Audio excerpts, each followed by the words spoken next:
Order! Order! You are an incorrigible delinquent at times.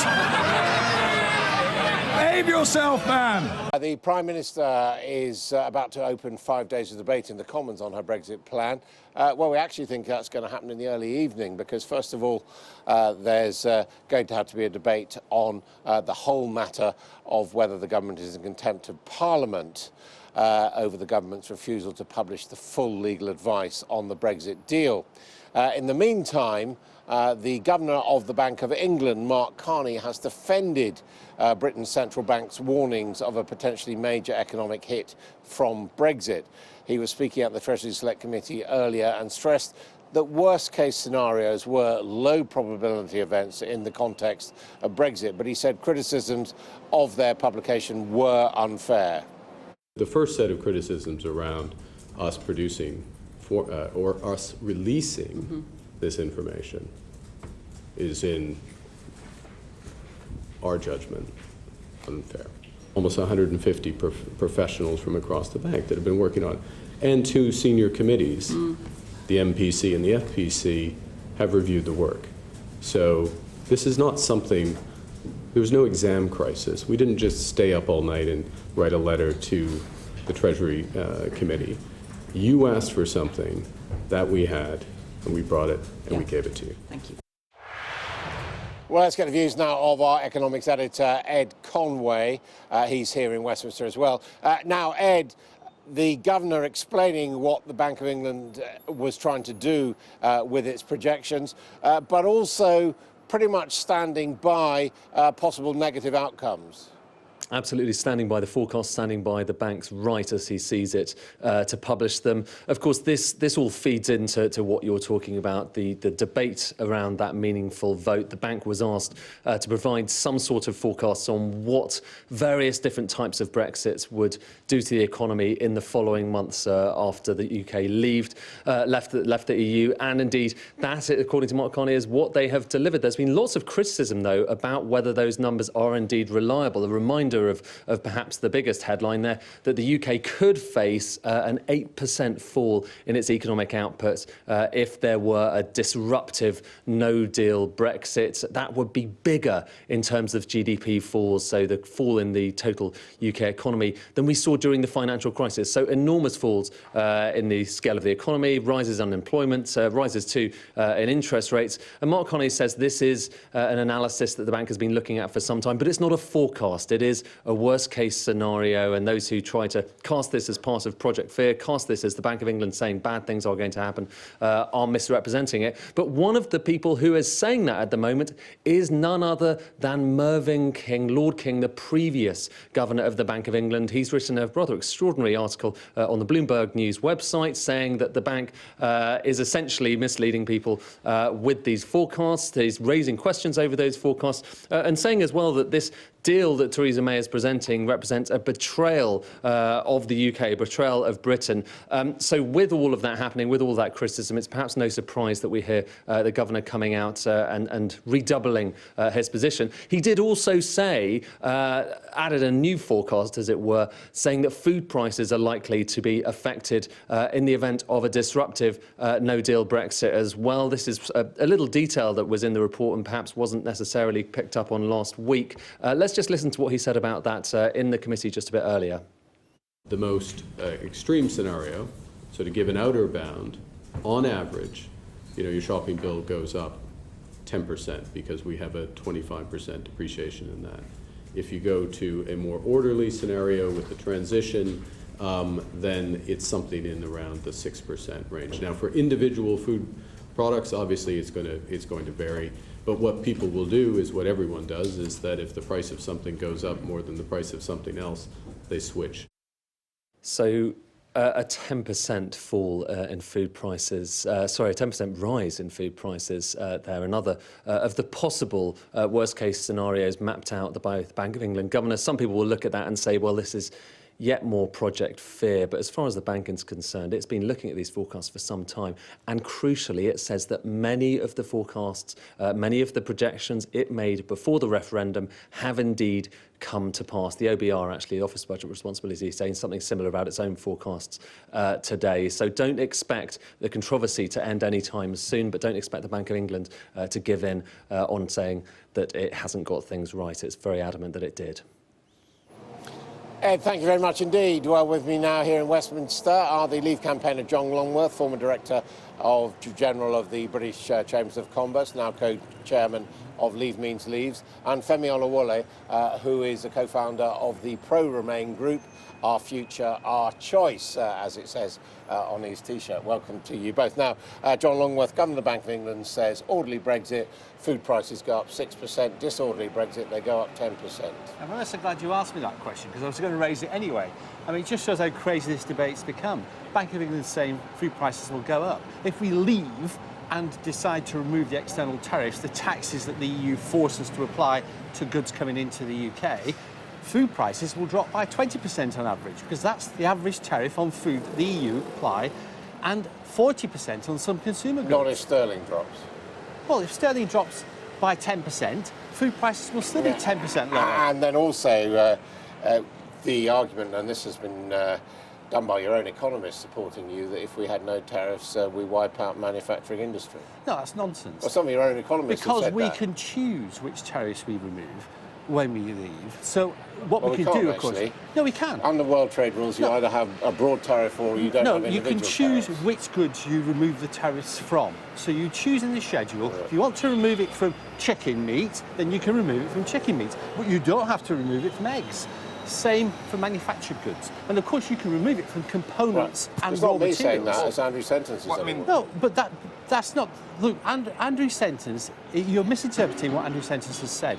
Under the WTO tariffs, you can choose, but provided you apply the same tariff to all countries. okay, my question would be, which tariffs should we be lowering? I mean, if we lower on beef, are we going to wipe out Welsh farmers and Northern Irish farmers, or people who sell lamb? Are we going to lower on fruit, or do we actually already have free trade with about 33 countries in Africa? And also, you got to remember, most countries get most of their food from their nearby environment. Even Australia gets its food from countries that are relatively close by. This idea that we should be getting our food from the other side of the world when we have an entire continent next to us, that just doesn't make sense. But the truth of the matter is, we do import food from around the world. Yes. And you choose which tariffs you remove. So we don't wipe out beef farmers because we don't remove the tariffs from beef. So which tariffs do we wipe out? Those things that we don't produce ourselves, we should remove the tariffs from immediately. But It would such as? reduce... Such as? Well, trainers, for example, would reduce in price by 20%. Flat screen TVs, which we don't manufacture in the UK, prices down by 40%. Frozen chicken meat, which we already import from around the world, from Thailand and Brazil, you could reduce the price by 20%. So if we go up against a country like China, for example, and we say we're going to lower our tariffs on this, and this, you give us everything we want. But the size of their market in economics and trade negotiations, your leverage is based on the size of the market you have to offer.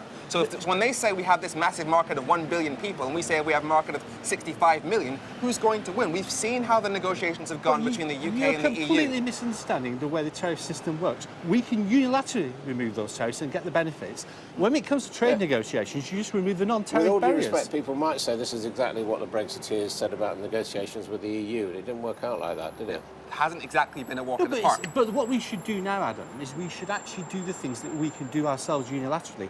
We don't need a negotiation to remove tariffs. We can choose to do it ourselves. That's the key thing. That's what Europe is frightened Well, of. only if we They have hate the only idea. if we have a no-deal Brexit. If we have a no-deal Brexit, if we have a Brexit where we go to WTO rules, we can do that. If we have a Brexit where we, for example, have a Canada-style free trade deal. And you're relaxed about all those options, are you? Sorry? You're relaxed about I'm a no-deal absolutely Brexit. relaxed about a no-deal Brexit we- because people massively exaggerated the disruption that Okay, they Femi, caused. how do you feel about no-deal Brexit? A no-deal Brexit. Okay, so first of all, the 1.4 million British people who currently live in countries across Europe, whose rights to live in their own homes are based on their EU citizenship, that EU citizenship will be taken away, they lose the right to live in their own homes and have nothing to protect them, having to apply to individual national authorities, a betrayal of 1.4 million British people. Then there's the issue around the Irish border. You have no deal, that means you have different laws on either side of the border. But we do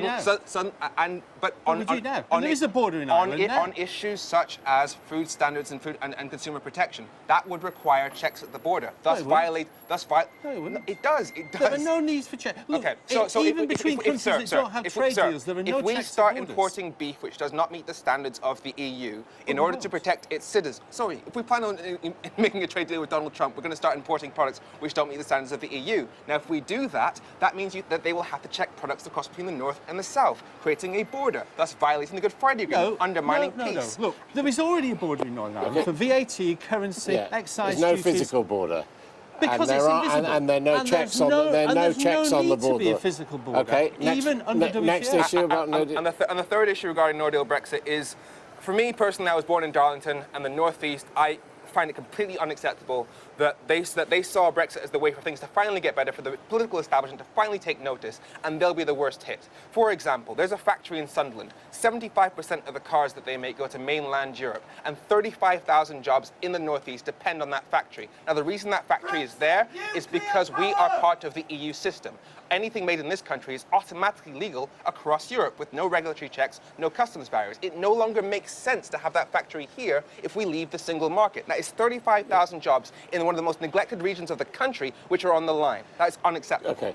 The fact that we've actually voted for Brexit already has already paid dividends for the regions and for manufacturing, because we've had a competitive currency, which means manufacturing has been boosted and the regions have benefited of the things that the establishment in the EU have not done in 40 years. You were talking. The fact of the matter is that being in the EU affects the poorest people in Britain the most, because if we remove tariffs, the cost of living for poorer people in Britain will go down.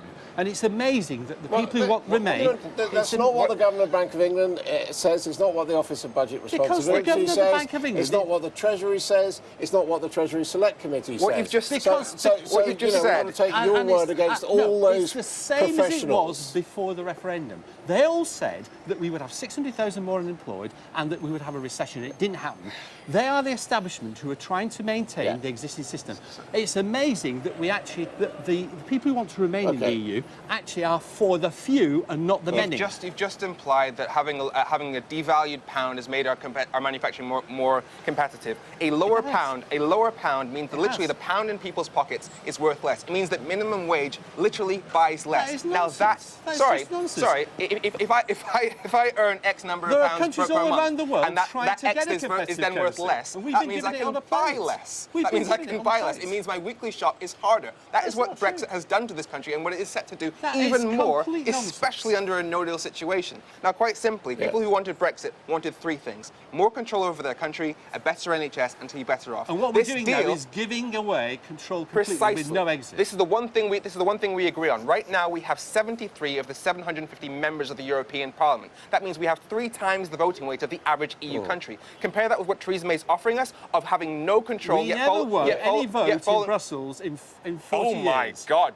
97%. We won 97% of the votes. Not the ones that we didn't want to go through. We've got an opt-out on Schengen. We've got an opt-out on the euro. We've got a rebate. Those are 3 very big issues which we have. Yeah, they've never been voted on. The fact of the matter is, all right, we won the argument. I mean, you're just splitting hairs there. All the things that the UK wanted, but that the EU opposed, we've always lost on. The fact of the matter is, if we just mentioned Schengen, there are the lots assignment. of things. The fact of the matter is, if we leave the European Union, not only will we be able to reduce the cost of living for the poorest in Britain... As I said, no one agrees with you on that. You're stating that. You can't produce a single independent or professional source that agrees with you on that. Economists for Free Trade have actually produced a report on that. They're part of your group, for free trade. No, they're not. Nigel Lawson has said the same thing. So has the Nigel Lawson, who lives in France. So has the former Governor of the Bank of England, Mervyn King. He's blogged. He said today it's a bad deal. He said it's a bad deal. It is. Yeah. The fact of the matter is, the Bank of England and the Treasury do not take into account the positive aspects of leaving. But nonetheless, the European Femi, there is this basic point, isn't there, that people did vote to leave. People voted to leave. And there are a lot of people now saying we should have a second vote. Do you think that would be legitimate? I think that, well, it's such a historic moment in time that someone as strong a Remainer as me would have to cite Jacob Rees-Mogg, who in 2011 said we should have 2 referendums, one to decide to leave and one to approve but if you or think reject. he's talking rubbish now, he's presumably talking rubbish then. But the fact is, we should... Have you ever signed a contract and looked at the terms 2 years later? How did that work out? That is exactly what we've been asked to do with Brexit. Yeah, but you normally can't get out of it. That's the point. If you sign a contract, you're stuck in it. Well, and that's what that referendum was. That is the beautiful thing about today. The European Court of Justice, the Advocate General, has just said that we can get out of it, that Brexit can be stopped with the simple act of writing a letter. You worried about a second vote? You probably think you'd win it, wouldn't you? I think we win it, but I think it'd be very, very bad for democracy in the UK. And I'll tell you why. Because the original referendum, the population of this country were told by the government they must consider their decision very carefully because there would be no going back.